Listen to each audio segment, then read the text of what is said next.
Writing is an art, but publishing is a business. My name is Jane. I'm an author, editor, publishing professional. I help you make your writing. So Amanda comes in and says, I think people need to remember that as much as writing is art, books are products that people actually buy. And this matters when we are talking about genre expectations. You are making a promise to the reader. You are saying, like, here is your fantasy book that is going to have all of the elements that you are looking for in a fantasy book and maybe more, maybe new fun stuff on top of it. But what you're not going to do is hand somebody a fantasy book and be like, psych, it doesn't have any of the stuff you were looking for in it. Because if you do that, people are going to be mad. And you might be out here on the internet being like, well, I don't care if people are mad. Those people will leave reviews. They will return your book. Do you know what happens when somebody returns your book? You don't get paid for it. If you don't allow returns on your book as a self-publisher, there are places that won't carry your book for you.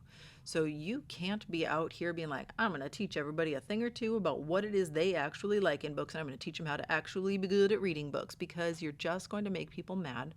They're not going to buy your books. They're going to return them. You're not going to be able to continue selling books to new people because all your reviews are going to be bad. But this whole publishing as a business thing plays into other things as well. This is where the word count guidelines come from, because they have to literally pay people to edit all of those words that you wrote. And then they have to print them all on paper, and they have to format them, and they have to upload them, and they have to store them, and they have to ship them. Like, there's stuff that goes into making these books, and it is more expensive to print a longer book. And there's some piece of you that is like, oh, how much can paper and ink actually cost? A lot. You'd be surprised how much it costs. But doing it once maybe isn't that much more. But you want to sell more than one copy, right? So doing that 5,000 times, 50,000 times, that gets expensive. So yeah, cost is a consideration. This is a for-profit business.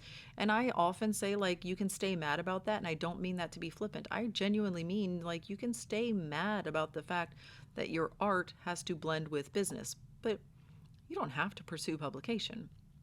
You don't have to be on this hamster wheel if you don't want to be. You don't have to bow to the publishing for-profit gods. You could do this kind of however you want. You can keep writing just for yourself.